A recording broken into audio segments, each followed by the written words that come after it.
Namaste. Namaste. Can you hear me? Yeah, very much, very nice, very well. There was a problem. You are not mute, but you are not visible. No, my camera is no good. It's okay, okay. Okay, that's the problem. But very nice to see you. Last time we missed you. Yes. Sorry, sir.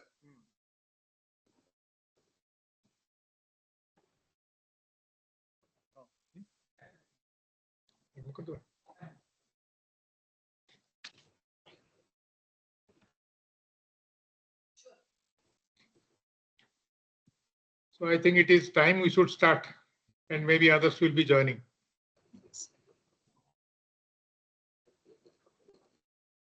Very good afternoon to all of you. Those who are actually joining this 64th distinguished lecture being given today by none other than Dr. V.N. Sastry. And his topic actually is going to be developments in security and mobile services. Now, this lecture series is being jointly organized by Indian National Academy of Engineering, Bhubaneswar chapter, Shiksha Anusandhan University, IIT Bhubaneswar, IMMT Bhubaneswar, NISER Bhubaneswar, ICT IOC Campus Bhubaneswar, and IEEE Bhubaneswar section. It is joint effort of all these people. And so far as actually this topic is concerned, developments in security of mobile services, the abstract is already circulated, but still I will just read it. This mobile technology is impacting major populations in the entire globe. Governments through mobile governance and digital public infrastructure are enabling mobile services of all sectors accessible to every citizen and resident.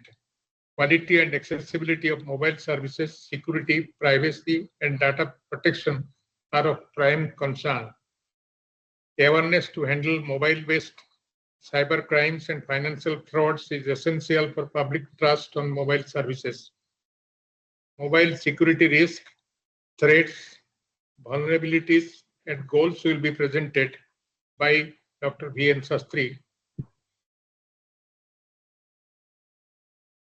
He will discuss about developments and standards in mobile security in terms of mobile services, device, mobile communication, and mobile services, mobile application development life cycle, design of mobile applications using unified modeling language, and security by design of mobile services will be illustrated with case studies of secure mobile payments. Checklist for mobile users on mobile security precaution would be also provided by him.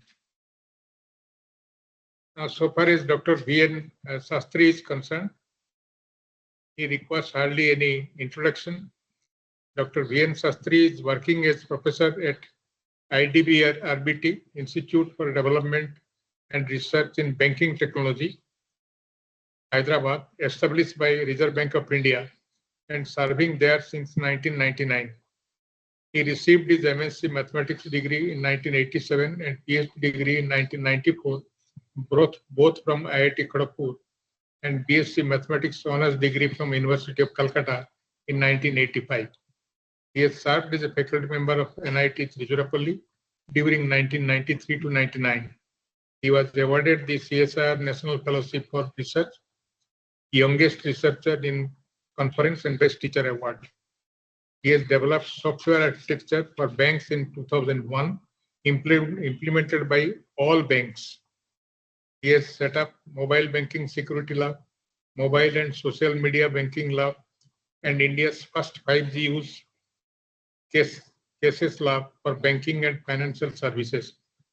He was the co-founder and executive secretary of Mobile Payments Forum of India, started in 2006, which has published international interoperability standards for mobile payments, secure mobile payments, frameworks, etc. paving the pilot and implementation of IMPS and UPI by NPCI, which is actually now being used by everybody, including the vegetable vendors. Dr. Sastry has served as the chairman of the working group on mobile security of MEITY Government of India, as the chairman expert committee of mobile governance, MIT Government of India, principal member digital governance and digital signature panels of BIS, that is Bureau of Indian Standards, IT consultant to banks and chairman TAG and Reserve Bank of India.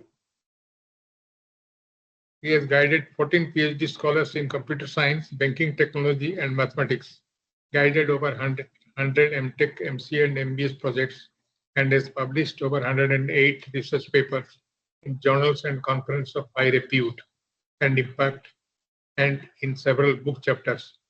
He has been a reviewer, thesis examiner, a Senate member of IIIT Kurnool, adjunct faculty and program advisory board of IIM Visakhapatnam, and a board of studies member of Computer Society Science at several universities such as University of Hyderabad, NIT Tiruchirappalli, Osmania University, JNTU Hyderabad. He has been coordinating in various academic collaboration initiatives, fintech mentorship, and demonstrations at Indian Mobile Congress. Dr. Sastry has visited various countries such as USA, UK, Singapore, Australia, Brazil, Canada, South Africa. He has received a Distinguished Alumnus Award of 2025 with gold medal from IIT Kharagpur during its 71st convocation held on July 15, 2025. And there I had the opportunity of renewing our contact and invited him for this distinguished lecture, and he kindly agreed. And with this, actually, few words. Do we have actually any of our? No. I think our other actually partner institutes, their heads are actually maybe very busy. They have not been able to join, but definitely they will actually go through our recorded things. So with this actually few words, I will now request Dr. V.N. Sastry to please make his presentation and teach us, who are not at all acquainted with actually this mobile technology and its applications, particularly in fintech areas, banking, etc. Professor Sastry, please. Sir, namaskar to all of you. Namaskar to my teachers, Professor Damodar Acharya Garu, I see Professor Yagnarayana and many others. And also all this, I heard that there are some students who are also joining in this lecture. So let me just share the presentation.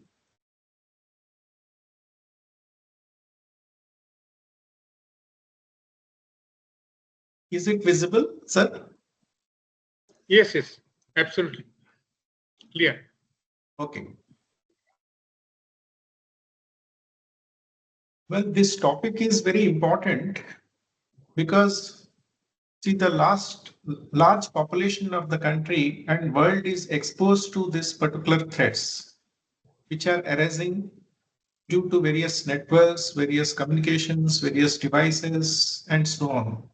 So the exposure risk is one of the important things, which is a big concern, not just for the individuals, but for the governments across the boundaries. So what I thought I will discuss on the important aspects of this particular topic. So the plan for the discussion will be on the mobile technologies, how they are developing, what is the impact of that, then the various mobile services related with the mobile governance and various sectoral services which are offered onto the device.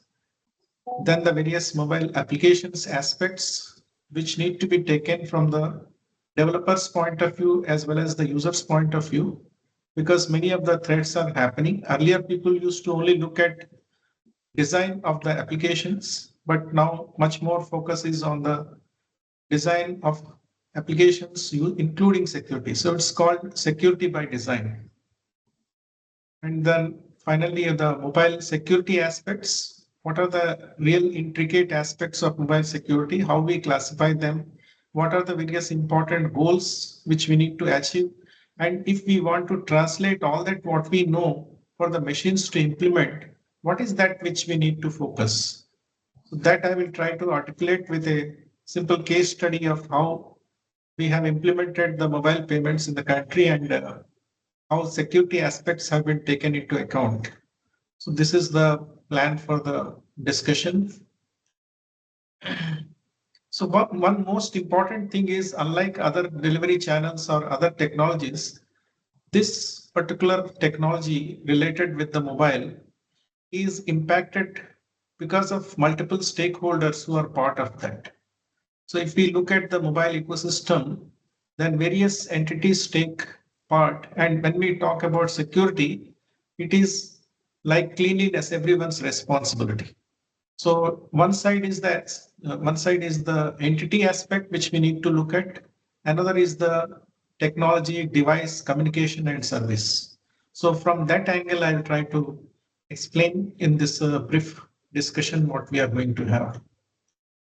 So as you can see, each of these entities, starting with your manufacturers of the device, what we call as your OEMs, then the developers of the applications and services, also the interfaces, software developers, then service providers, then the network operators, MNOs, the security testers, the regulators. For example, if you have TRAI, Telecom Regulatory Authority of India, then various sectoral regulators, for example, finance, you have the RBI and so on. So academic researchers who contribute from multiple challenges and gaps being identified, and ultimately the mobile users and other segments who contribute in this ecosystem.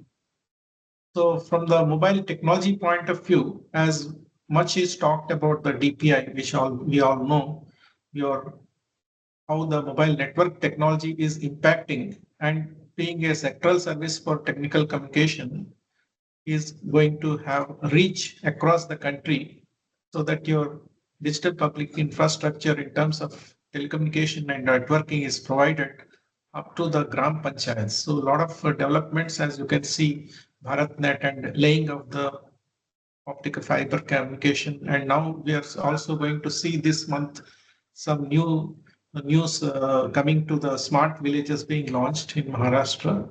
You will see very soon in this month.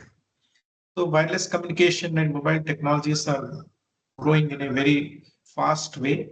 We have seen the ecological development of 1G to 3G, 4G, and now most of us are using 5G also, and 5G advanced is in the way pipeline, and we are also going to see 6G very soon in the coming decade, by the end of this decade. And a lot of developments in India are taking place. Earlier we have been the followers, but now you see from 5G onwards, India is at par, and 6G we are going to be the leaders.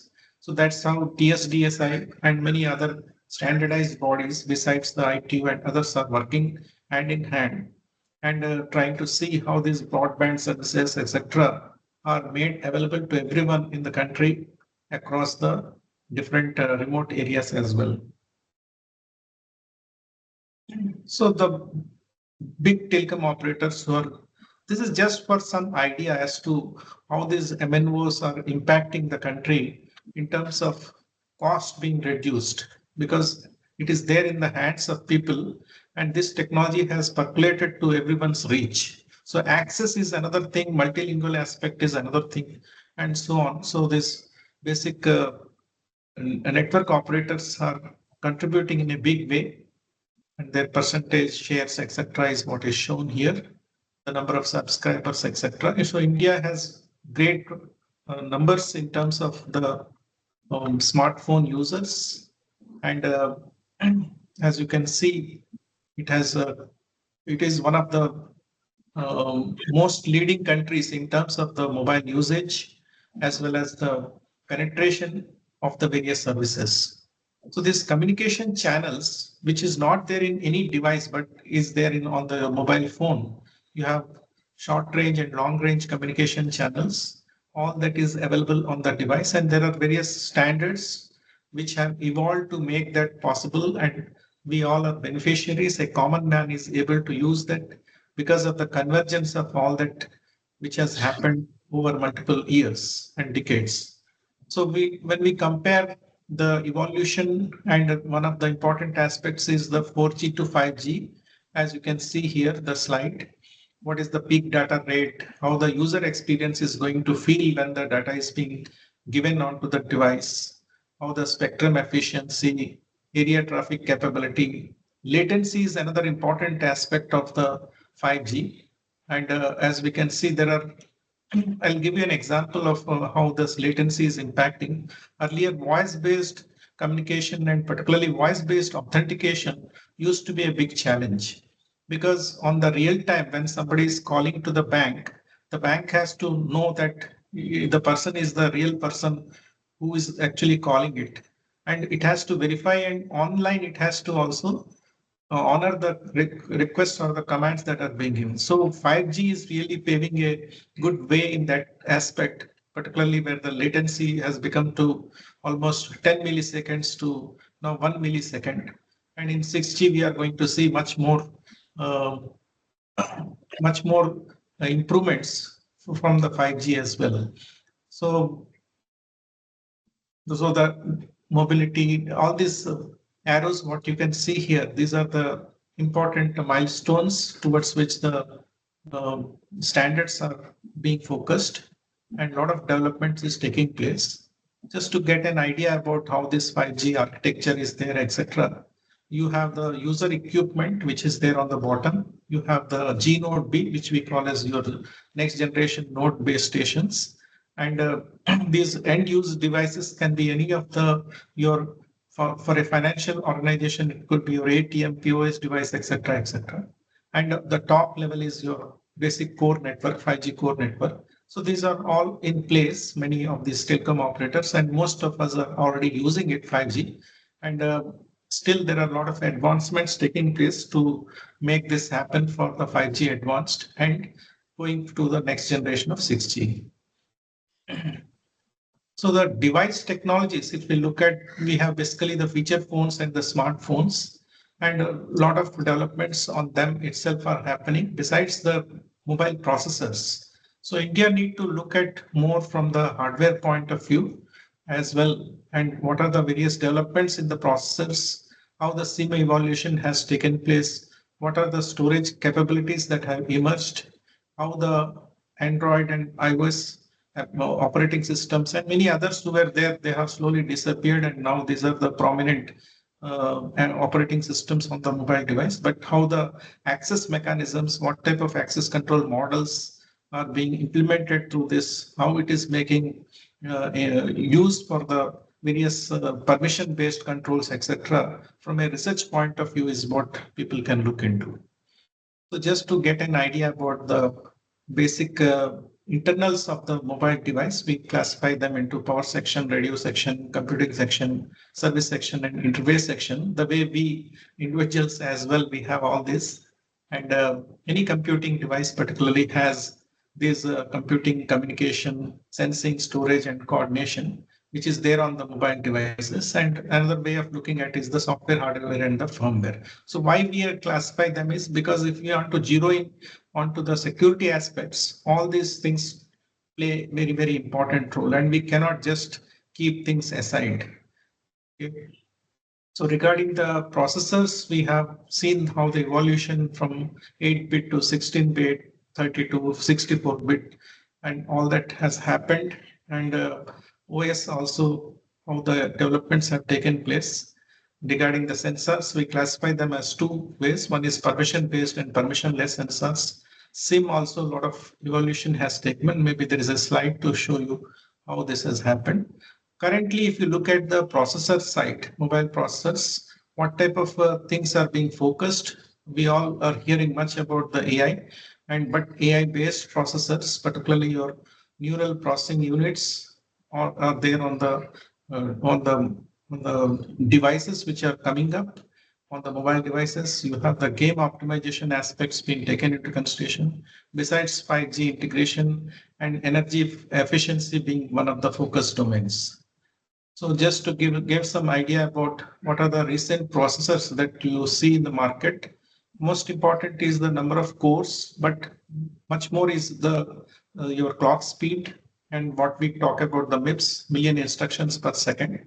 So how fast it is able to do without getting heated is another very important aspect of this design of the process. So I think our researchers and engineering institutions should focus on to, as we are moving towards manufacturing side, particularly semiconductors and process.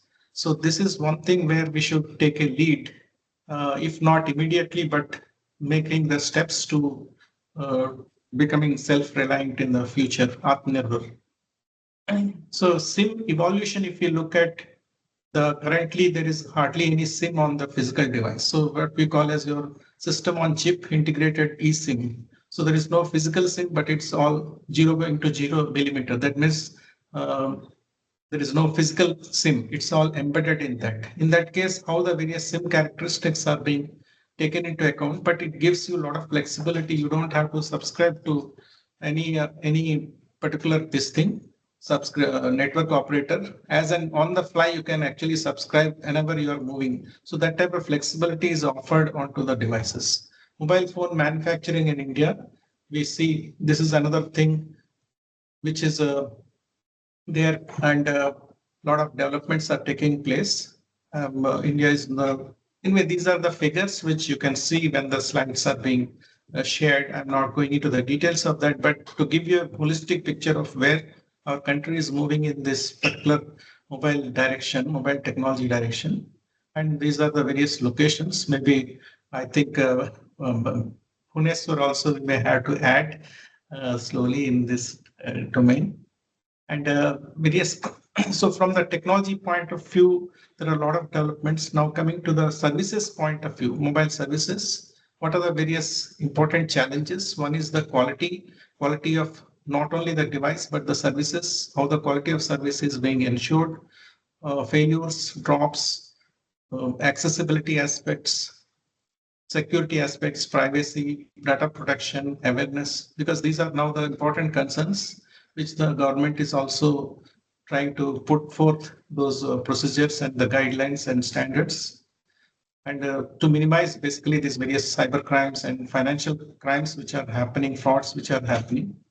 And the designer's point of view, what is important is looking into the mobile application development.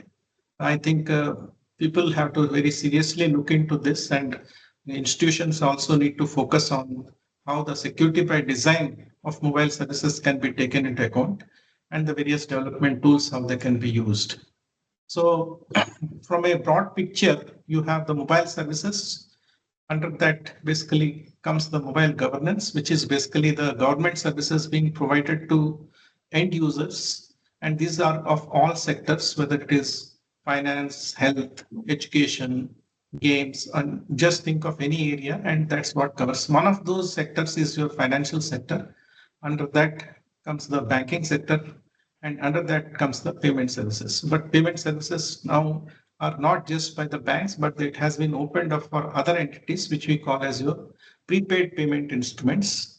And that has leveraged, that has helped to extend the scope to technical institutions and also fintechs and other telecom operators as well. So this is the scope which has expanded. So I'll try to give the case study on the mobile payments, how this security aspects are being taken into account, so that you get a good idea. This is just to get an idea about, okay, if we are talking about the application development, what are the various tools which are used by the industry, particularly for the students, this will be of use. You can start actually on the Android Studio, the latest versions. If you are going to develop applications on the iOS, this Xcode is the ID, Integrated Development Environment. One can look into that. But besides, there are also various types of your cross-platform development tools which have come up. One can use these tools, Flutter, DevOps, etc., Visual Studio, React Native Debugger, IntelliJ IDEA, WebStorm, AppCode. These are some of the tools which I'm just mentioning, so that some of the students and particularly teachers who want to give projects to the students, they can actually ask the students to learn these and understand. Most core aspect of anything is on the operating system. So Android framework, they call it as a framework. It's not just an Android operating system because it has so many things layered into this. And you have the bottom layer, which is the Linux kernel. Then you have the hardware abstraction layer, which is called HCL. You have the libraries related with this. Then you have the API calls, then the system apps. So this is how the architecture of the Android OS is there. And if we look at the way it has expanded, the operating system itself, so it started 2008 and now in 2005, see about 23 times the version upgrades have happened. And these red ones are, they are no more being used for the app development because security loopholes are there and further enhancements from Android 6 onwards are currently being used. So those who are using the old ones, there are vulnerabilities in the operating system. So they are being stopped for getting used. So this is basically giving you an idea about the mobile app technology stack. So there are native apps which are meant only for the mobile. There are web apps which are meant for web applications, and hybrid is the combination of that. So cross-platform development tools, etc., help you to develop applications which can work on either of them or all three of them. These are the hybrid approaches being followed. Then application architecture, if you look at, you have the services, the data layer, business layer, presentation layer, and the users. And these calling services basically call through the APIs, which we call as your application programming interfaces. So this is good for those who want to technically understand. Now let's look into the, so what we have talked about is the mobile technology aspects, then the mobile services aspects. Now we are looking into the security, mobile security. So what is most important when we talk about security is understanding what do we mean by risk, because security is a part of the risk. Hello. Yes, please. So mobile security risks, threats, and vulnerabilities is what is important to be learned. And this we need to understand very clearly what we mean by risk, what we mean by threats, and what are the vulnerabilities. Then only we will be able to understand security in a better way. So I'll explain that in a few minutes.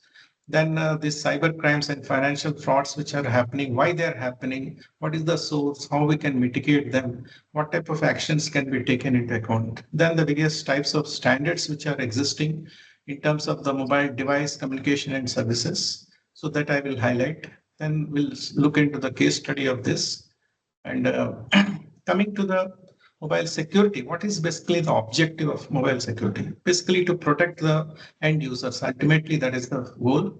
And to strengthen the developers so that they develop the solutions which really will help to see that there are no loopholes left, and to ensure trustworthy services provides. Because all this happens or people start using only when they feel it is trusted, and basically banks to the business of trust and risk. So this becomes very important from handling the security aspects and how these various security goals are going to be achieved by the respective entities is the main thing. So these are the objectives which we try to look at. And this is what we have also specified in the mobile security standards and guidelines, which we have submitted to the government of India. So we classify these understanding the identification of the risks, threats, and vulnerabilities is important. So risk is related with the loss or deviation from achieving goals. So if you want to achieve something and something is hindering you from doing that, is basically loss and deviation happening through that. That is what we call as risk. And these risks happen because there are threat actors, and they basically look into the various vulnerabilities, which are basically the gaps in the protective mechanisms of assets, what we try to protect. And then they try to find out the loopholes, how to insert the various attacks, how the adversaries can penetrate and exploit the various gaps which are existing. So this is what one need to actually identify. What are the risks, what are the threats, and what are the vulnerabilities in the protective mechanisms of the services that are being provided to the end users. So from a broader perspective, these mobile threats, we can look into these aspects. One is application-based, web-based, Wi-Fi or Bluetooth or whatever it is from the wireless communication point of view, then data transfer point of view, then there's a improper session handling, application promotion related. These are well laid in the WASP top 10 risk, which I will speak in a few minutes. So these type of threats, what we classify them as device-based threats, communication-based threats, and service-based threats. This is how, if we classify, then it becomes easy for anybody to understand where actually something going wrong. Is it in the device? Is it in the communication from the device? Or is it part of the software or application residing in the device? So that way, it is easy to pinpoint and actually take proper actions or steps to mitigate them. So these sensor-based threats are now becoming much more prominent. Slowly they are increasing. Earlier it was not there, but we are observing for past 2 years. This trend is slowly now, because unlike other devices, your mobile has multiple sensors, okay, like your motion sensors, environmental sensors, position sensors, etc., which we use very often for multiple purposes. And you must have seen various applications related with health are also getting developed. How many times, how many steps you have walked, what pressure you have, what environment. So a lot of private information of the individuals also may be likely to be misused.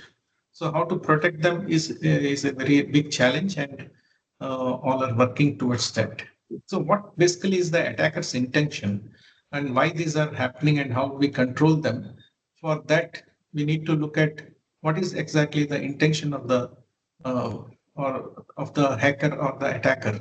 So basically, if you look at from left to right, the hacker tries to attack because there are security weaknesses, what we call as your vulnerabilities. So one tries to identify the vulnerabilities, enters through that weaknesses, like COVID, what we have seen, nobody could see what is the COVID virus, but we have seen the effect of the COVID. So there are loopholes through which it enters and then penetrates, it takes the control, and it basically harms the user. So same way here also, the attacker's intention is basically to get into the system by identifying the loopholes and penetrating it, and finally fulfilling what are the objectives with which it has entered. Mainly the financial objectives, generally what we observe, but there could be many other objectives like what we see for the state actors doing. Similarly, for the device, if you look at this slide gives you an idea about if we don't take care of these things, something wrong can or something serious can happen. For example, banks generally say that an app of the bank should not be installed on a rooted device, because rooted devices can be under the control of the user or somebody else who can actually get into and actually do the harm of any application. Similarly, your PIN management, biometric management, and then device binding. How are you connecting with the device with the user or with the other authentication aspects? Secure storage, where apps data is stored. Can another app read it? Geolocation, runtime applications, risk-based scoring, two factors, and bank says that there is at least two-factor authentication is to be there. Then transaction signaling, secure communication, quantum, how the quantum devices can also really also break those cryptographic techniques is another challenge which we are also looking at. Then this QR code support, whether the correct QR code or standard QR code is being used or not. Some device identification through the IMEI and IFS numbers.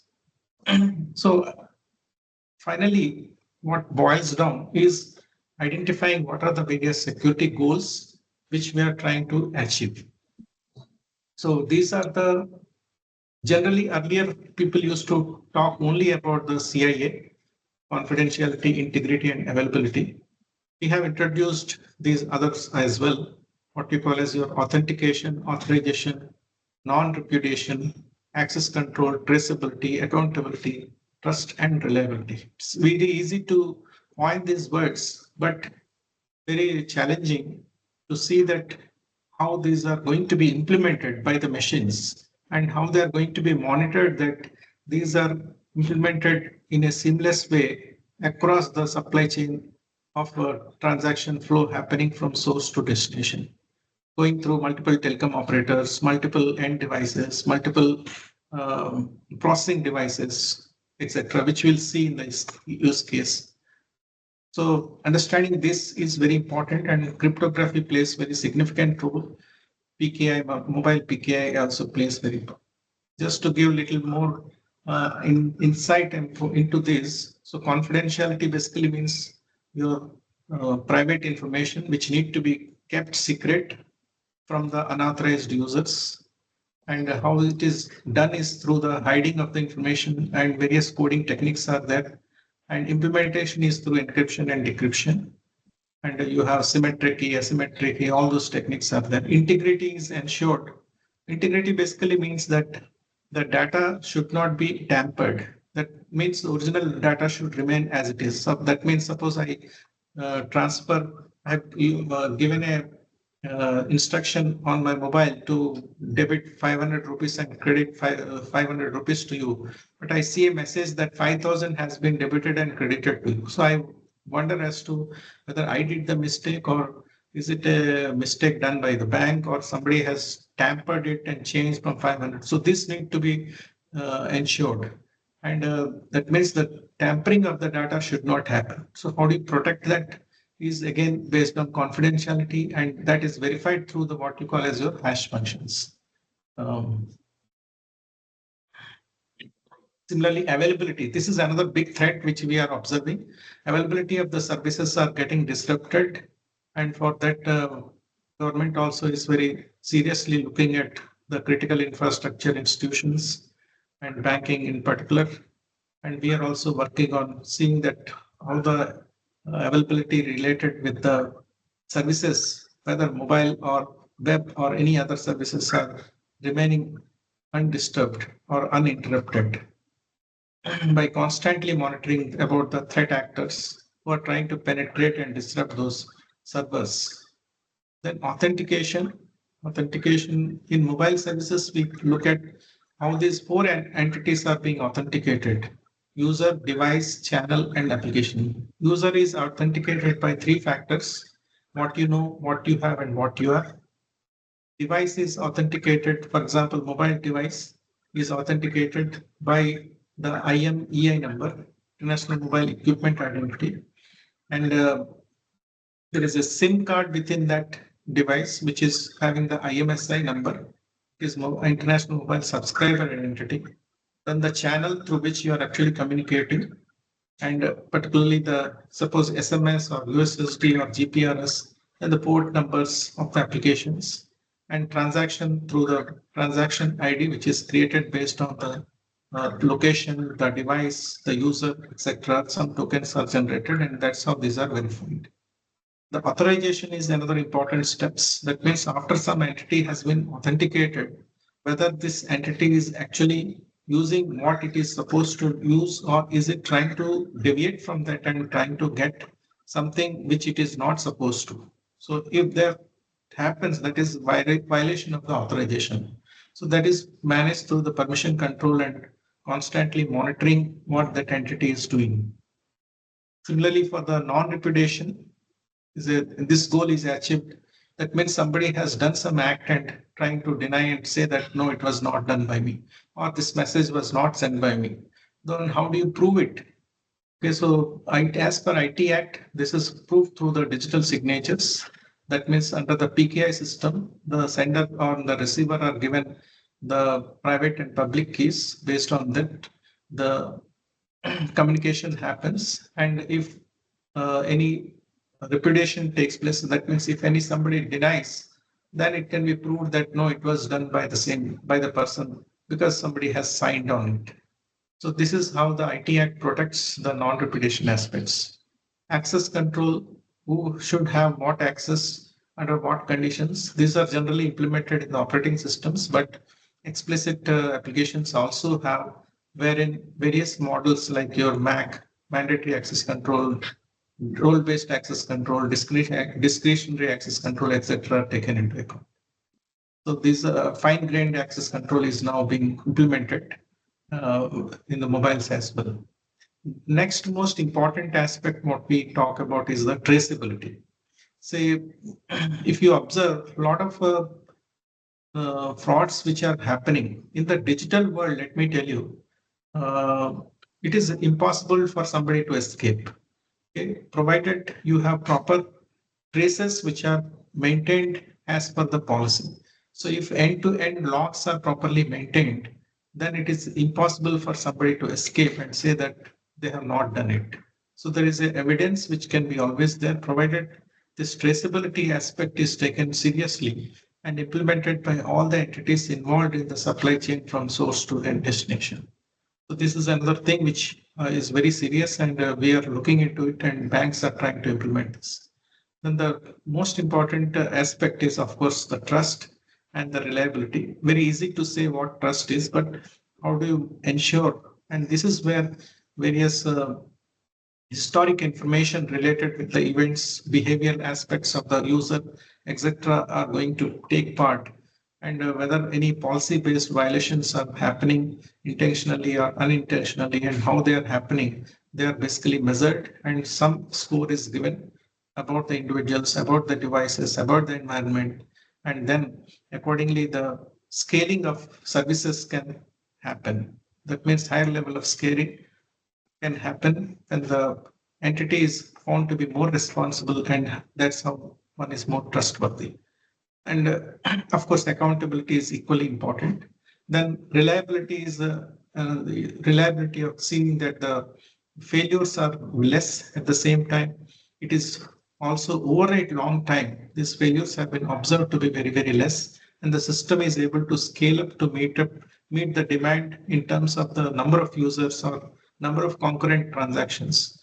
And that's why the transparency, scenario analysis, and stress testing are taken into account to measure these aspects of reliability. So reliability of the path, service, sex system, or the user is to be taken into account. So most importantly, all these 11 goals, what we have talked about, confidentiality, integrity, availability, authentication, authorization, non-repetition, access control, traceability, accountability, trust, and reliability, these need to be fulfilled. Then nowadays you must have observed much talk is there, and government is also serious on the DPDP Act, Digital Privacy and Data Protection Act. So if you look at what type of data is there, which is there on the mobile device, it may be related with the end user's personal data, position where you have gone, where you have visited, what path you have traveled, where from you have traveled, where you have reached, what type of communication channel you are using. Is it voice, text, video, audio, what channels, which sites you are visiting, and finally the identity of the individual, which is phone number, type of mobile phone, what type of features it has, what device address it has, who is the service provider, your photos, passwords, PIN, QR code, OTP, Aadhaar card, etc. So this is where the centralized service like your is that government is providing DigiLocker. DigiLocker is where this identity, centralized identity services can be more protected. So this slide I have made for you to easily understand the top layer. If you observe, these are basically the attackers who try to act upon, to say impersonate, to tamper, to evidence destroy, to disclose, etc. So the top layer is what actually the attackers views, and what is the action. They try to basically spoof the identity to trespass. Middle layer is basically the action, what the attacker is going to do. One is attacker is going to modify, or attacker is going to deny the action of forensics, from forensics being happening, anti-forensics. So data and privacy violation, etc. So this, what is the ultimate thing, what happens in terms of the goals is what is shown on the bottom line, that is blue line. So breach of authentication. So these goals are, you are not able to achieve the goals which are there on the bottom because of the attackers who try to act upon this middle layer and then do these things. So this is what is the broad aspect of understanding what are the security goals, what are the security threats, and what are the security actions. Similarly, for the other goals, breach of access control, breach of traceability, breach of accountability, trust, and reliability. So access control is violated because of access rights. Somebody is trying to bypass or go to the higher privileged phase. That means one normal user enters, takes the access in a network and goes as an administrator and tries to get escalated as a higher privileged user. So that is the breach which can happen through the access control. So how that can be protected is what one has to see. Like that, all these security goals, what are being shown on the bottom, are being managed through the actions on the middle. And these are the top ones, are the basically the blue ones, what you see.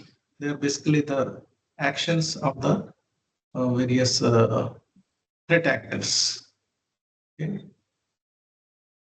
Now let's look into the standards which are there. There are multiple standards internationally as well as in our country as well.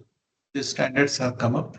MDSS is a mobile device security standard, which was published by the BIS, Bureau of Indian Standards. So it was given in December 2021. Some of you who are interested to look at the mobile device security standards, this is a good source for understanding. And this has 4 parts, part A, B, C, D. So one can go through with that, and they are freely available also. So one can go to the Bureau of Indian Standards website and try with MDSS, or just search with mobile device security standard, and you'll be able to get those things. NIST is another important organization which basically National Institute of Standards and Technologies. So this publishes a lot of security related and particularly mobile forensics, lightweight cryptography, several things they have published. So this is a very good source for understanding about the mobile security standards. Then OWASP is another very important body. It's called Open Web Application Security Project. They basically survey the various reports and then queries they put to the people across the world, and based on the analysis, they identify and tell which are the top 10 risks which are there. And earlier they started with web-based top 10 risks, then they moved to also mobile-based top 10 risks. So in 2016 they gave, then 2024 also, the last year they have published the risks, OWASP top 10 risks. So what generally banks or other organizations say that if to a developer that you please see that all these OWASP top 10 risks are taken into account. So it does not mean that the other risks are not important. Okay, so one need to also understand, but at least this top 10 have to be ensured when you develop an application or when you want to protect your device or internally the hardware, etc. Similarly, the IT Act 2008 and further amendments, whatever made, they do impact. Then 3GPP, third generation partnership project, is a very important standard for 5G and 6G also. Then TSDSI, Telecom Standards Development Society of India, Department of Telecommunications, they are working very closely for developing these standards, and India is very aggressively and very in the forefront of these technologies, which we can see in the IMC as well. The Mobile Congress, which is going to be held in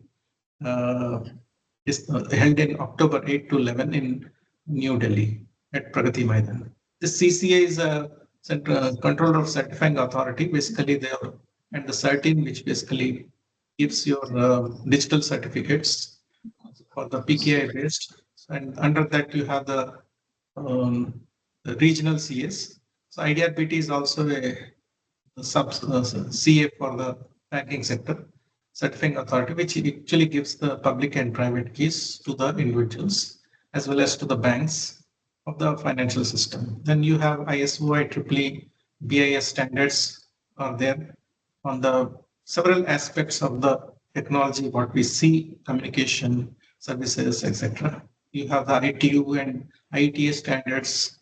This MAFSIS is another big standard which is also being used. Mobile Seva platform is a government body which basically publishes all the, like a Play Stores, all the mobile apps of Indian government earlier. Then later on they opened it up for others also to put their applications, both Android and iOS. They do the testing also. CDAC basically does that, but it's directly under the control of the MIT, Ministry of Electronics and Information Technology. And this group I'm also a member.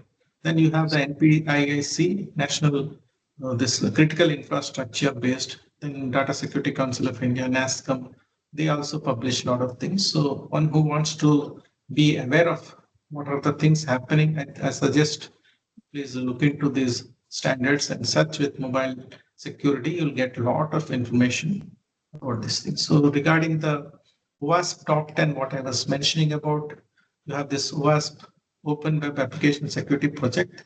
These are the top 10 risks which they have identified in 2016, then in 2024, and what we have just compared is what is new, what has been merged, etc. So look at the 2024, you have improper credential usage, inadequate supply chain security, insecure authentication, insufficient input-output validation, insecure communication, inadequate privacy controls, insufficient binary protection. This is binary protection means basically the code protection.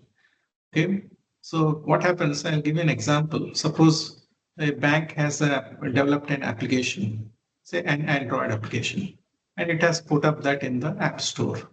Okay, so Play Store. So this is generally with an extension .apk. Now, if anybody can download this, and there are tools which will help you to re-engineer this application and get what the source code is. So if somebody is able to get the source code, then naturally one can modify a little, again recompile and again upload with another name, similar name of the organization. And then what happens, somebody wrongly, if they download this changed application, then that also works because original code is there in, but something has been added. So what happens if somebody has downloaded such application, a fake application which has been modified over the original application, then it actually captures the transaction details and sends to another site. As a result, it has been the compromised, the credentials can be compromised, and your misuse of the particularly financial transactions can happen. Now, how do you protect it from somebody, even if somebody re-engineers, but they cannot get what the actual code is? You cannot encrypt and decrypt, okay? And then in case it won't run. So what is the mechanism? There are techniques, what you call as your code obfuscation techniques. So those techniques are used to protect the data, protect your code itself. So this is what has been observed in M7, that this type of risks are much more prevailing in 2024. So like that, one has to actually identify what are the loopholes, then plug them and come out and see that all these are properly taken into account and they are free from any such different risks. So what we do is we generally classify these, classify these into three verticals: device level, app level, and the communication level securities, as you can see here. So device level, you have a SD card, SIM, insecure data storage, SQL injection, SQLite database, operating system, side channel attacks, security edition, etc., poor authorization, authentication, lack of binary protection in the app level, broken cryptography. So broken cryptography means that if somebody is using some cryptography algorithms which have no more valid, but the app is still using them, then it's basically a big threat, because if somebody if knows that this app is using those already broken algorithms, then one can easily get to know what are the various keys that are being used, and then the transactions can be compromised. So one has to protect from all such things. So now let me just go to the, so what we have covered about the mobile technology, how the country is moving towards the development in that. Then we have seen the mobile services. What are all the different types of services, different sectors, different things that are happening by the government in the form of governance, mobile governance, etc. Then mobile communication also we have seen. Now we are looking into after that, we have seen the mobile security. So security goals are important, which we try to achieve.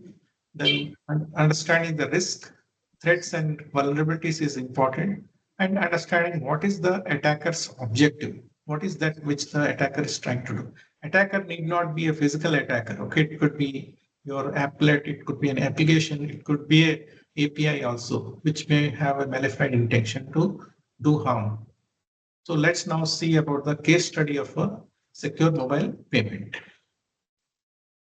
So mobile banking, under that, in that we classify the services into information based and payment based services, because in the payment based you need to have more security.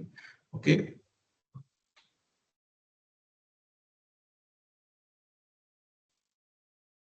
And these payment channels which are there on the mobile phone, say you can send through SMS, you can use USSD. USSD is unstructured supplementary service data.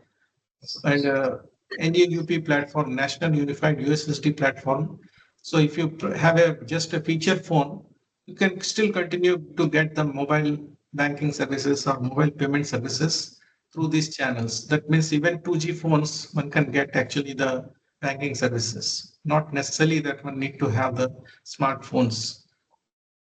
Smartphones or Java-based phones, if you have at least an application you can install, that's the requirement.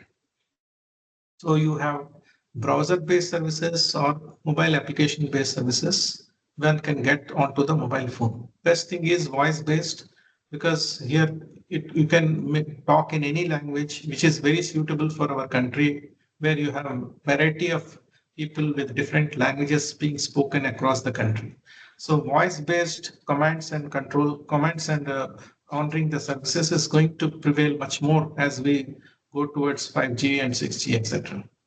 Of course, some people say that what happens if somebody can do a mimicry, but there are various ways to do the authentication, and that's where you have eKYC, video KYC, know your customer, all that is also coming up, with the intelligent chatbot being also getting developed. So you have NFC based, QR code based, wherein tap and pay type of services also one can do that on the mobile channel. So let's look into the details about the mobile payment. So you have this is a use case diagram. So we tell to the banks that you always go with a proper design, because software development life cycle, what I have observed is in other segments, people just start writing codes. That's not the way to do it. So in the colleges, I suggest all of you to please implement the UML designs, Unified Modeling Language designs. This is what I'm showing is basically the UML diagrams, which I have drawn myself. So you have customer on the other one side and bank on the other side, and use case basically diagram basically tells what for you are using the system. So your customer is going to use the system for registering, login, checking balance, adding a customer or beneficiary, and making payment. So while making payment, naturally sufficient funds are to be there. Then selecting the payment account. So one may have multiple accounts in the bank. Say it can be your savings bank account, current account, term deposit account, pension account. So which account you want to use? Similarly, for the payment channel, you may use SMS, USSD, GPRS, browser, IVRS, voice contact, etc. And select payment mode. whether you want to pay through IMPS, UPI, Aadhaar enabled systems, NEFT. So all these things are possible, but proper design of the system is very essential, and that needs to be done. So same thing is now shown here. You have channels which are SMS channel, USSD channel, voice banking, mobile application, and mobile browser. So ultimately, what is important is where you want to call, what is the destination address, short code or long code of the bank. But how many people know what is the short code or long code of the bank? Your own bank. Can you send an SMS? I doubt. Similarly, for USSD, how many of you know that by pressing *99# actually your mobile through your call, you can call to *99# and do the banking services. Okay. Similarly, voice-based banking, you have to know what is the IRS number of the bank. For the mobile application, you have to know the server's IP address, which is there embedded in that application. Then for mobile browser, you need to know the web server's IP address of the bank. So that is also available in the form of either IPv4 or IPv6 address. So payment mode, now little more deeper looking at, because we are talking about the security from end to end, so that all the security goals, how we are going to meet. So we need to go up to the data and field level. So if you are doing an IMPS transaction, IMPS starts with the interbank mobile payment service. APS is Aadhaar enabled payment service. NEFT is your national electronic fund transfer, and RTGS is real-time gross settlement. So these and UPI, you all know, unified payment interface. So these fields information you basically enter. The receiver's pays, receiver's mobile phone number, receiver's MMID or mobile money identifier, amount, MPIN, and remarks. So observe this MMID in the IMPS column, second row. You see the MMID is written. So mobile number and MMID, mobile money identifier. This is basically a 7-digit number. So we have taken security by design into account in the number itself. So first 4 digits are linked with your bank. So 9011 is, say, for some bank. And then 2 digits are linked with your account number, and 1 digit is for checksum. So if somebody enters either the mobile phone number or the MMID wrongly, then it won't go to the right account. So it will flash telling that there is no such account exists with the numbers that you have entered. That means at the time of payment itself, it will identify and tell it is not going to the correct account. So this type of validation checks are also made into account in the design of the system itself. And this we have made it, actually we started this MPFI, Mobile Payment Forum of India, way back in 2006. And we are now seeing there we have basically contributed what you call as interoperability standards for mobile payments. And we have defined interoperability, telling that the mobile payment solution should be independent of the mobile device. That means it should be independent of the operating system. Second, we said it should be independent of the telecom operator. That means any SIM card holder should be able to do the payments. Third, we said it should be independent of the bank also. So how was this possible? This was possible because we have defined that interoperability standards way back in 2007, 8. And then RBI has given the regulatory guidelines in 2008. And when NPCI was set up in 2009, this pilot was launched and they have implemented the IMPS along with the banks and telecom operators. After the launch, this IMPS was rolled out by NPCI. And that's how we see the journey from IMPS, APS, now to UPI, Unified Payment Interface. So the crux of all that is basically the interoperability standards. So there we have defined basically the APIs, application programming interfaces, and also the mapper concept, so that anybody doing with any of these, whether IMPS, APS, NEFT, or UPI, seamlessly it will be able to do the transactions. So this is a very unique model of the world. And although we were little late starters in the country, around 2006 we started for the mobile banking mobile payments, etc. But ours foundation was very good, and that has resulted in what is a unique model of the world, and others are all trying to now replicate it.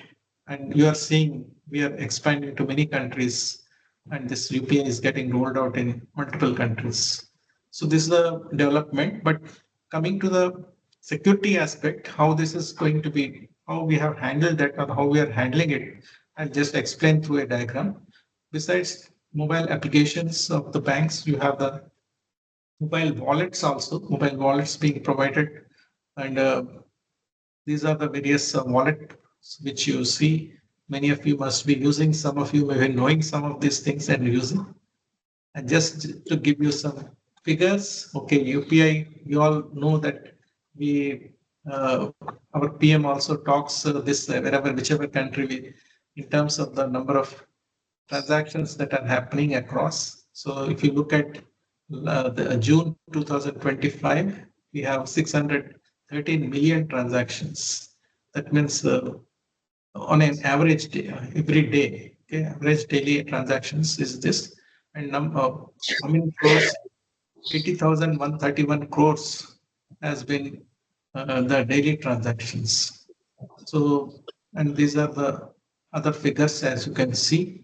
So the number of transactions are increasing, and it's but I look at a different way. I see what population is using this digital channels, and what percentage is actually doing the payment transactions. So it is basically, although we have crossed 1 billion subscribers in the country, telecom operators, but payments, if you look at UPI payments, about 30% of our population is only doing it. So there is still a long gap which we have to see how we onboard them, how do we encourage them and facilitate them to see that all of them are onboarded to do the payment transactions. So there's a big challenge which we all have to take into.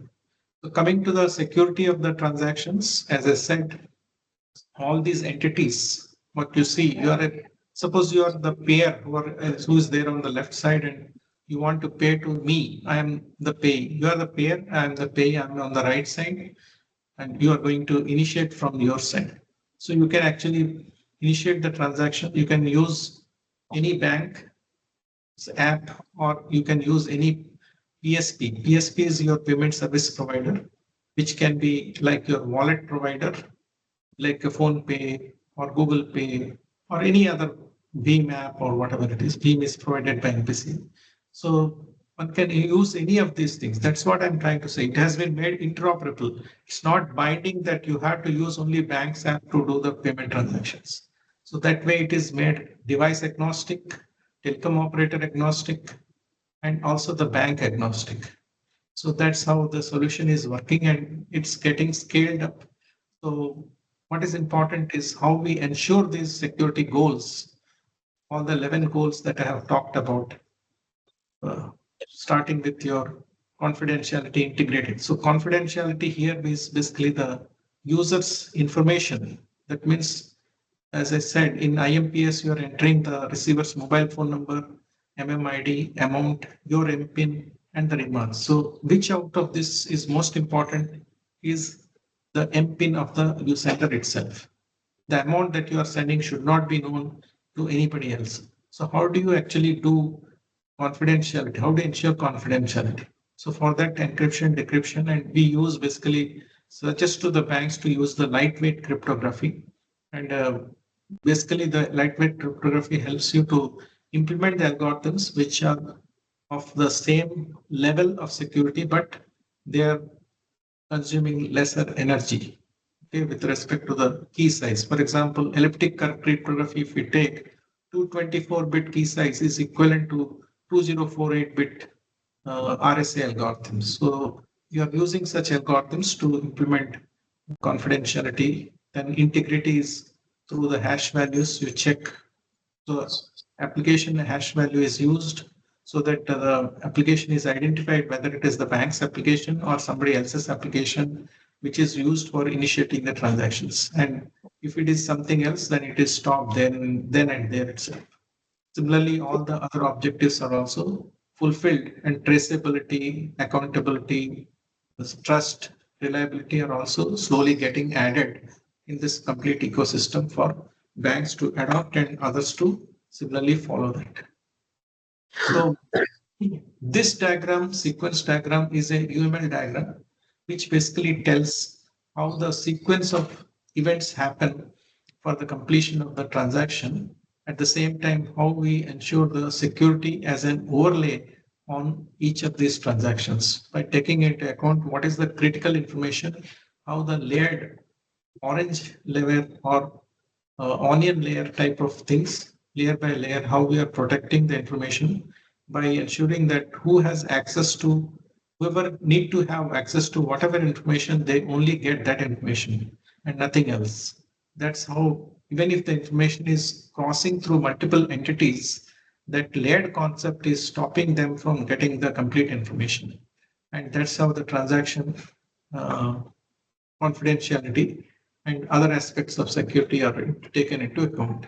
And also the banks are also taking into account to see that whenever there is a peak time, whenever there is a scalability issue, they immediately take action through the IT steering committee meetings, discussions, etc., and then enhance the strength or the server's capabilities to meet the emerging challenges.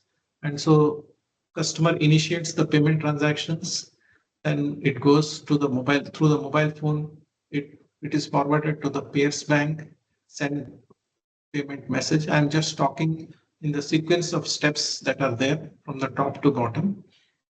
Then checking of the beneficiary, whether the amount is available or not.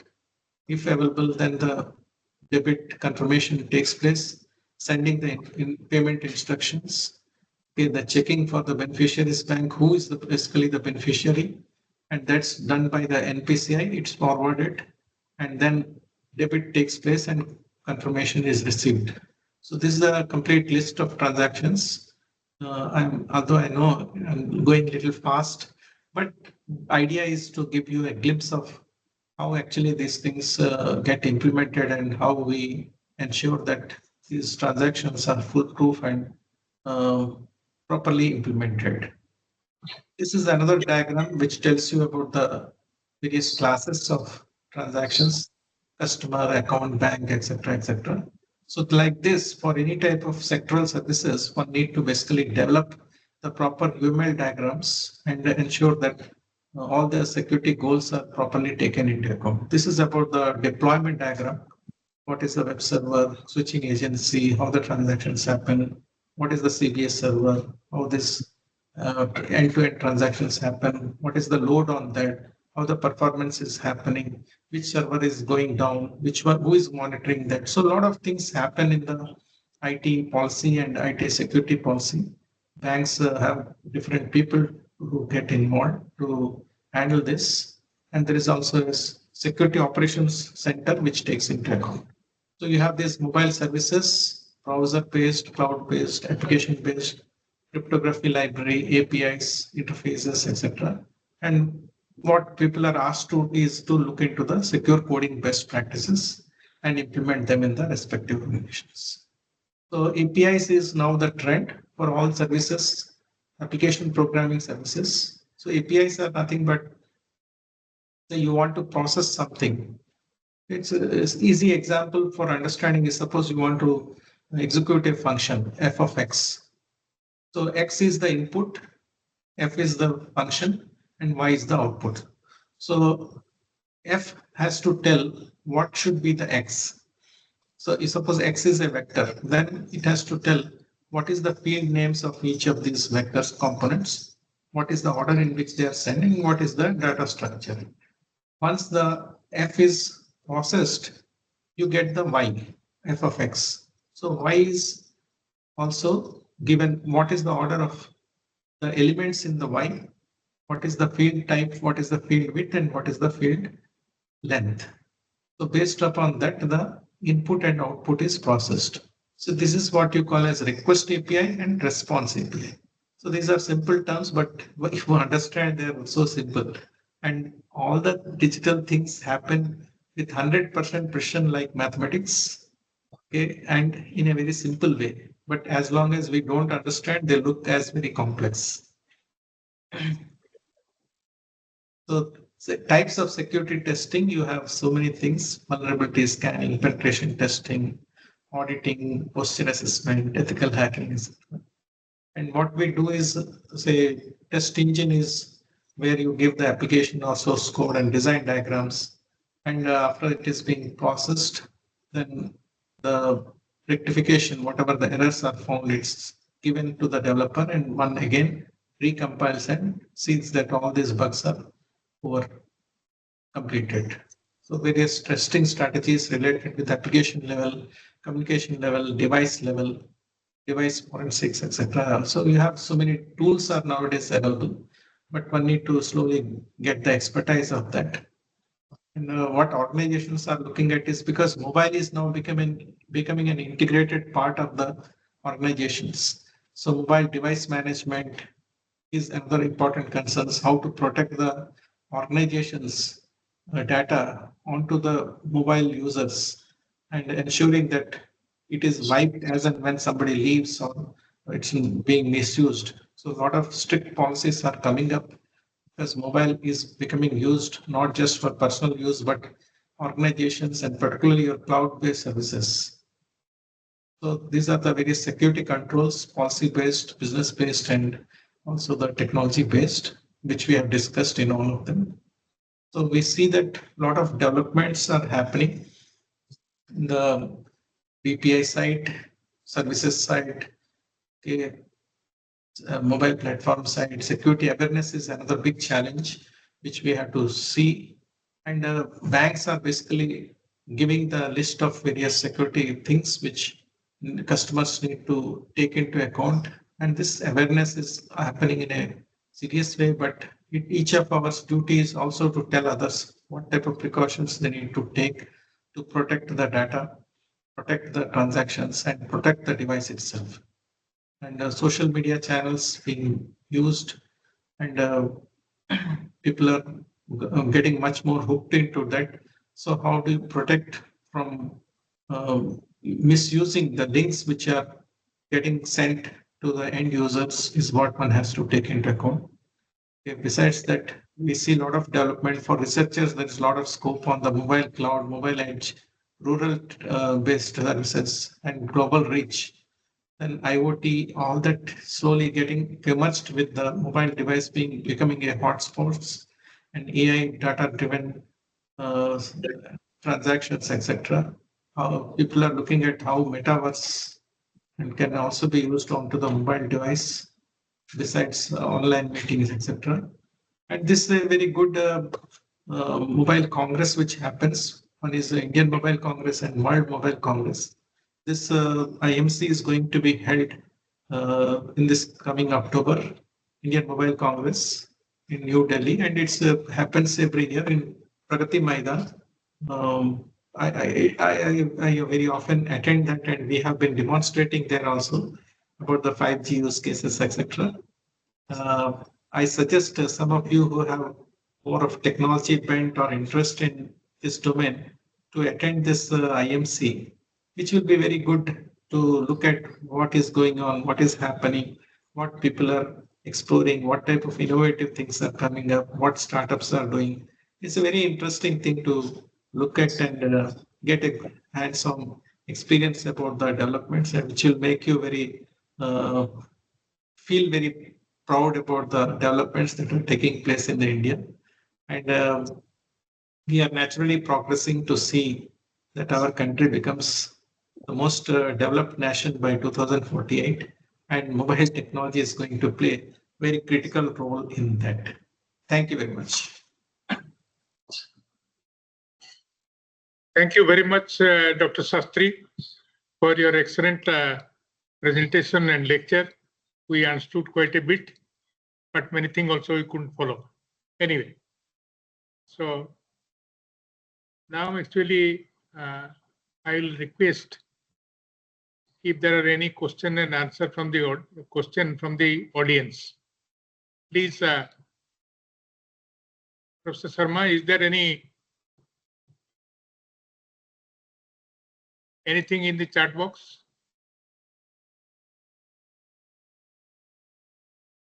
Hello?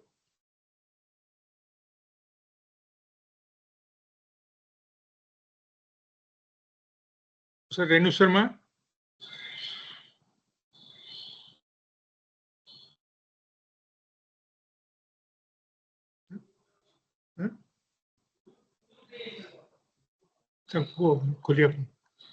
Anyway, is there any question? Anybody could raise it now?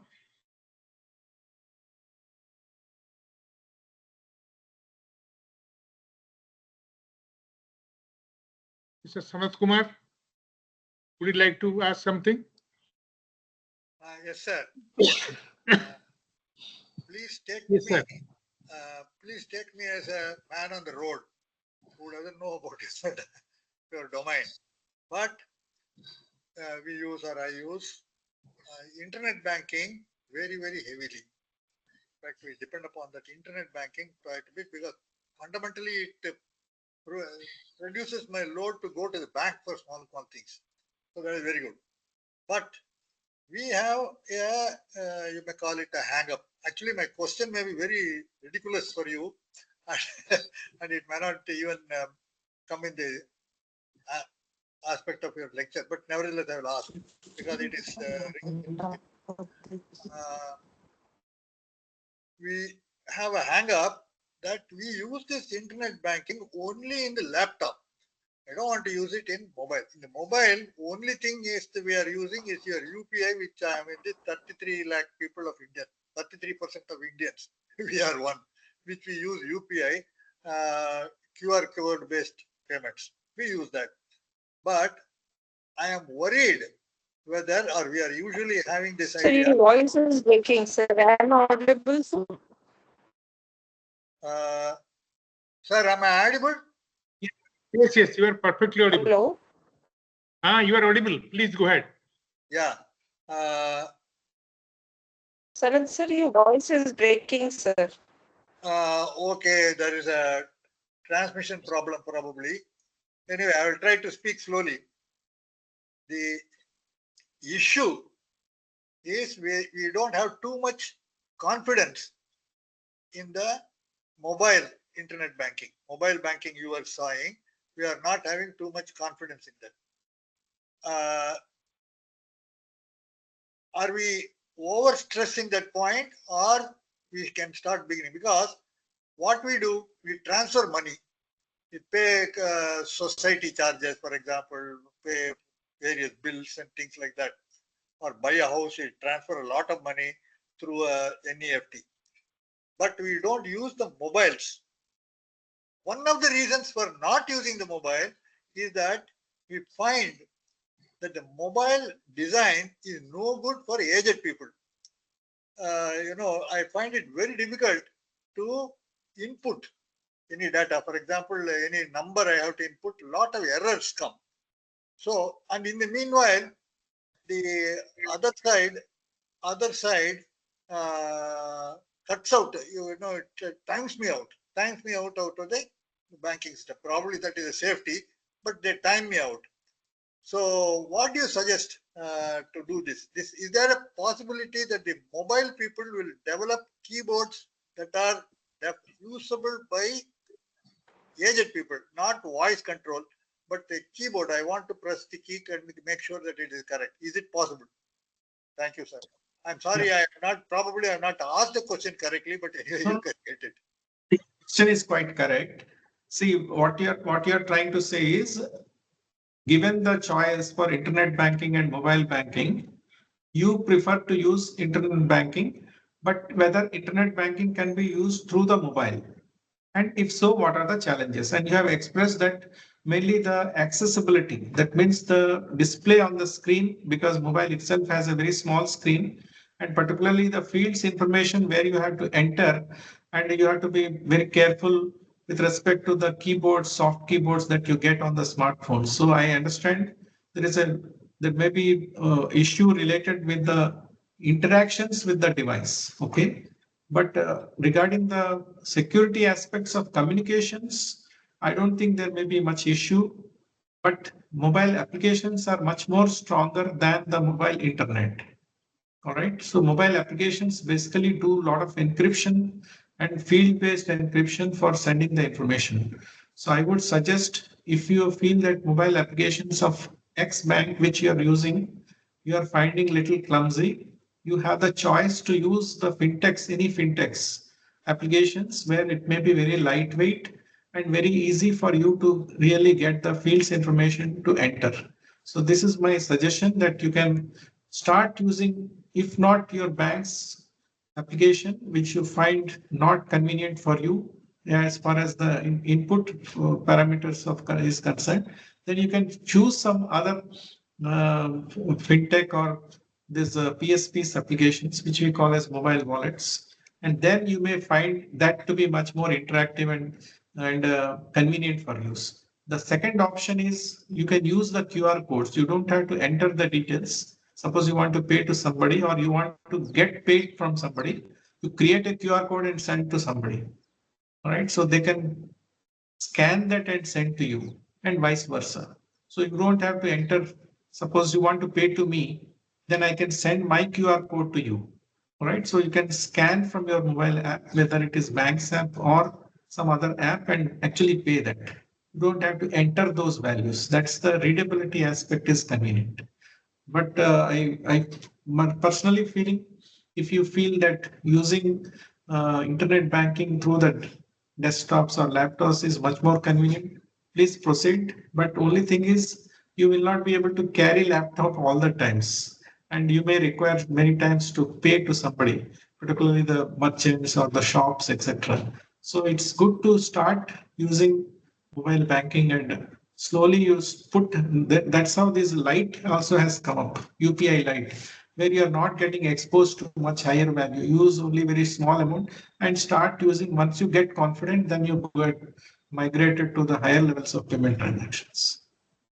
We have are worried about the loss of mobile. So I have not put any bank information on any of my mobile. I got two mobiles. It's not there. Keep it in the laptop. Laptop, I keep it locked in my house. So the loss of the mobile device itself is causing an issue.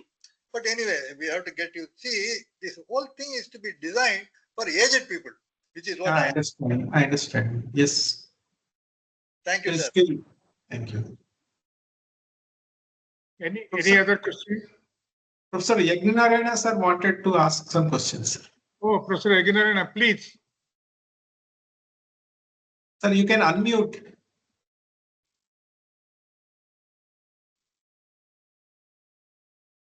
Professor Yagnarayana, please. Now I can. Yeah. Can you hear Yes. me? Yes. Thanks, Professor Shastri, for an excellent presentation. And I am not confused, but I am losing confidence. The security issues of this mobile over a period of time, because the flexibility of the devices is increasing so much. Along with that, the decrease in the security aspects will happen automatically. See, unlike Federal Drug Administration, where they release a drug after several tests and so on and so forth, that doesn't seem to be happening for these mobile services, especially. And with the result, even people like me, almost every day I get a lot of phony calls, frauds, and also I lost several times something in the mobile banking. There is no way to counter, because I can't understand every detail in this mobile banking. And it is, I don't know, of course, frankly speaking, your lecture illuminated me so much. There is so much involved in this mobile security and so on. But I think before we release any security aspect, or before we release even a product with all its gadgets or services, I think it should be tested and said, users should not be at risk, you see. So they don't release until you're very confident that nothing will happen. You see, you can't say that you didn't press this, that's why you didn't. It has happened and so on. I think that kind of a thing must be ensured, even though the number of services can be curtailed until the confidence is built up from the user's point of view. I think this is my experience with the mobile banking in particular and usage of mobile device in general. You see, almost every day I get about a dozen calls. I don't know whether I should lift it and so on. And you see, it is obvious, not only in our country, but in the world itself, we are highly risking ourselves. You see, we can't even leave the banking part of it. I think it is similar issues are there. We can't even do a confident voting across the country or across the world. You see, that's where one has to worry about the customer. All people are not users, and even if they are, they may not know all flexibility that the devices provide. And I don't need all those flexibilities. I need only simple tasks to be done, but I must ensure that there cannot be anything wrong that should go on, even if I make a mistake. I Yeah. don't want to go on like this, but I think, as I told you, as more flexibility and comfort is increasing, more confidence is decreasing in the mobile usage. Yeah. Thank you. Yeah, I understand your concerns. Of course, there is both sides. I mean, the creating awareness to the user side, making the apps much more friendly, user friendly. At the same time, usability aspect of the design is a serious concern which need to be looked at. I think the management science people should make some surveys asking the elders as to what they would like to have the design and that type of inputs. If they reach to the banks and developers, possibly it will help in making the UI part, user interface part, much more user friendly, and giving the inputs. Say you can also give, not necessarily press through the fingers the buttons or the soft keys, but give the verbal instructions, and with proper authentication with the user and the device itself. And these are developments taking place, I'm sure, in the coming years. Much more UI aspect will be taken, and that will help people to build confidence and onboard many more to have this convenient channel to. And on the other side, if somebody legally also it need to be strengthened. If somebody is caught doing some mischief or cheating the elders and or even school children and others because they use mobile devices for payments as well. So strict action should be there. So the other part, legal aspect, is the little weakness. Besides that, it's not just the technology, but you need to have regulations and legal system parallelly running to strengthen them.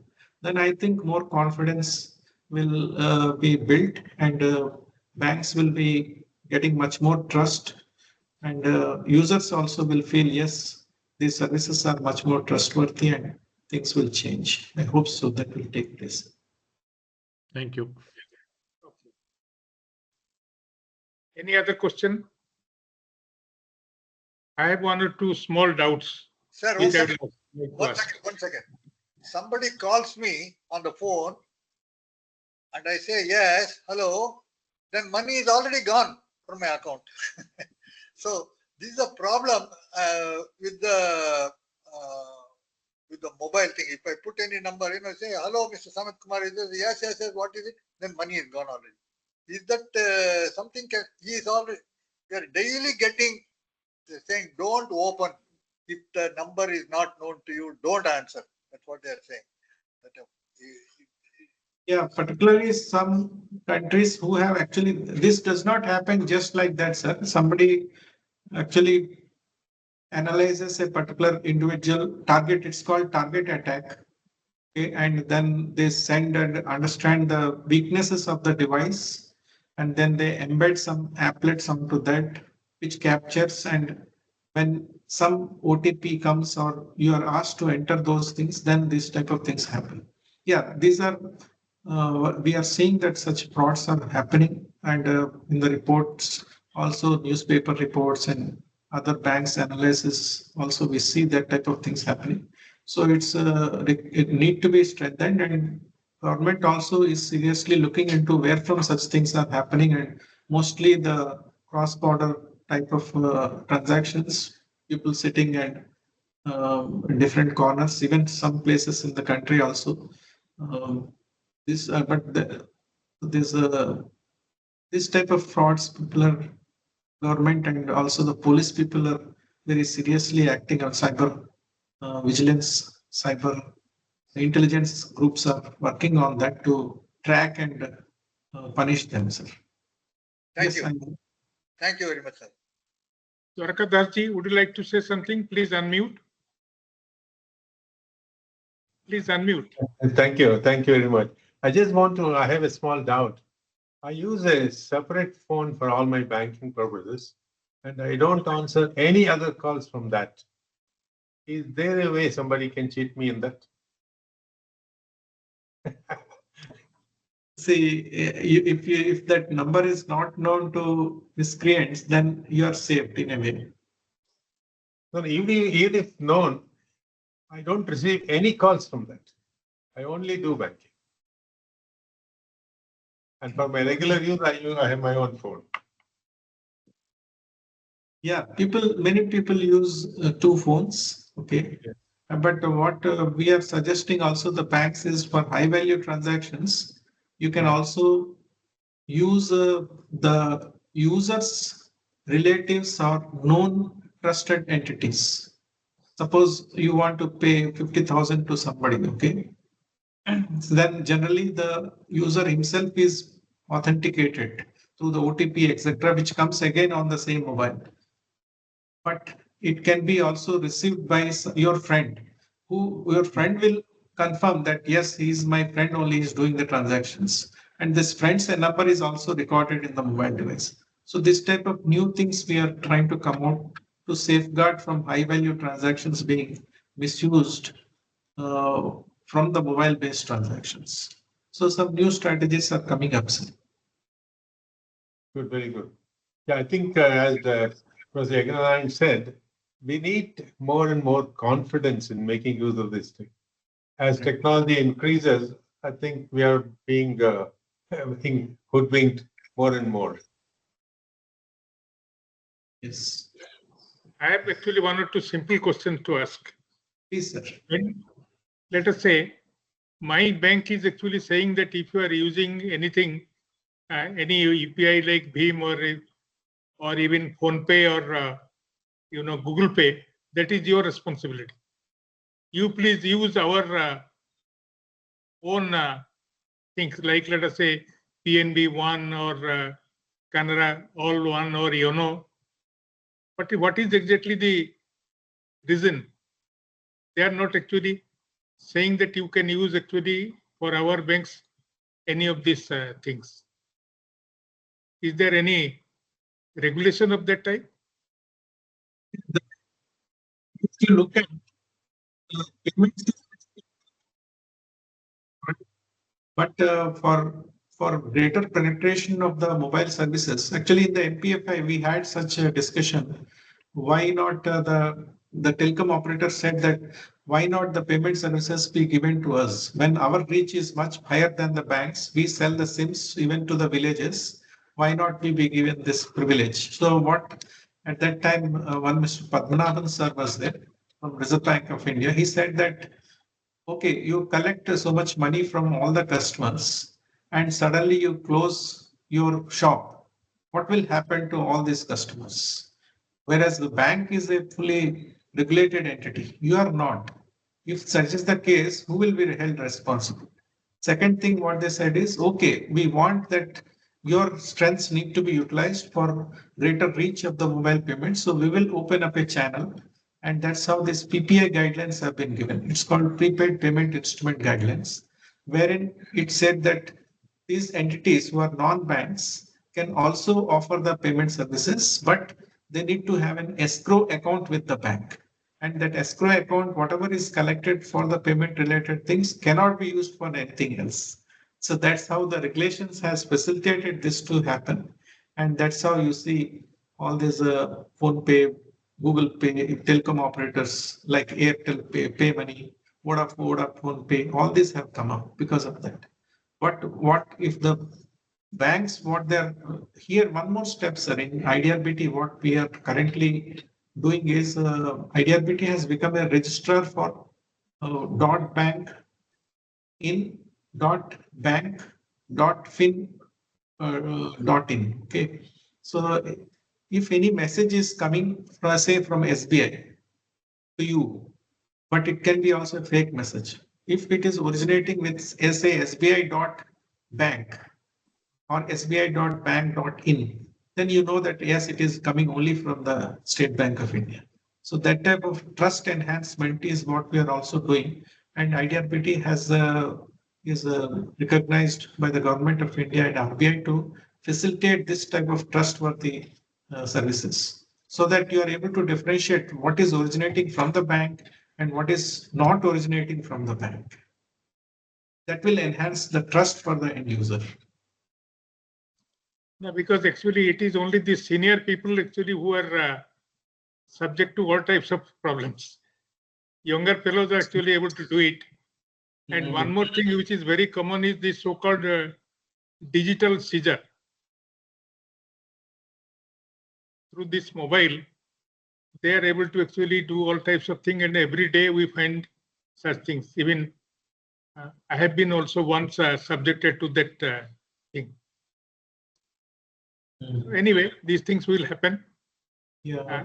One more thing actually what I'd like to ask, that in fact actually behind all these things actually the one thing that we are using is your cryptography for encryption as well as decryption.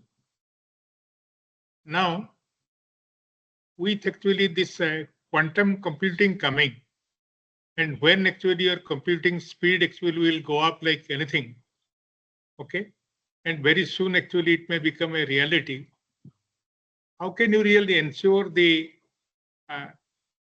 security, data security, or privacy and things of that type?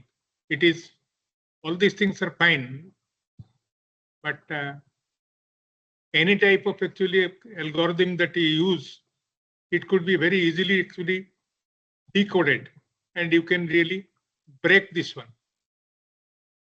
How? Yeah. What sort of things actually are coming? Right. See, in IDRBT also, we have some group working on the quantum, it's called your PQC, okay, post-quantum cryptography, and particularly your anti-cryptography algorithms, quantum cryptography algorithms, which will try to protect you even something is being used from the quantum computer point of view. But how it will happen is what is still under the exploration phase.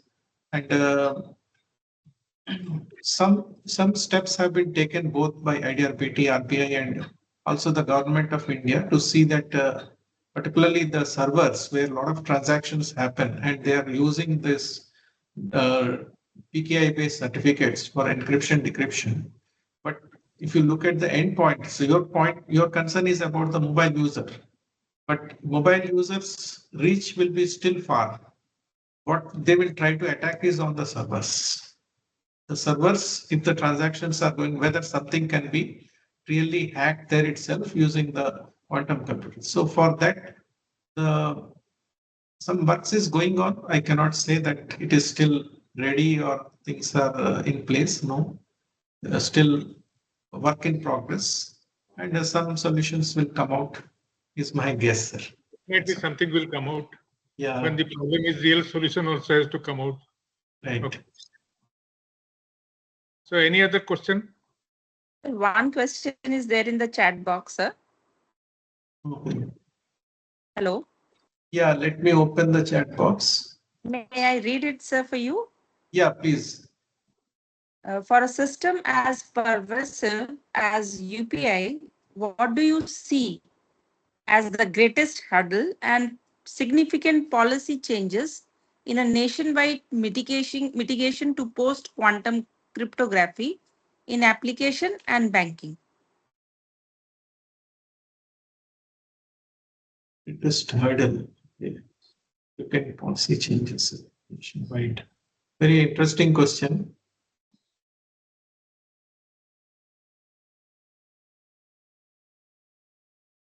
Yeah, I first think tell that the developments are taking place, but how do we mitigate them fully is still remaining a question. So there is no answer for this question. Still work in progress is what I can only say. But NPCI is also working on that. They have also set up a group and they're also they have agreed upon PQC algorithms. But how, when is India planning to agree on system? See, my understanding and in the IMC also last year, this quantum computers have been demonstrated by the TEC and the Department of Telecommunications with support from ISC, IIT Madras, and several other institutions, including your STQC in Madras, who are working. So they are looking into seeing what type of challenges are there with respect to these quantum computers and how the existing infrastructure in terms of cryptographic techniques being used for multiple services and applications, including the servers, how they can be protected. One way of looking at is you increase the size of the algorithm, size of the key, sorry. Okay, and the way we have migrated, say earlier RSA 1024 bit key size was used.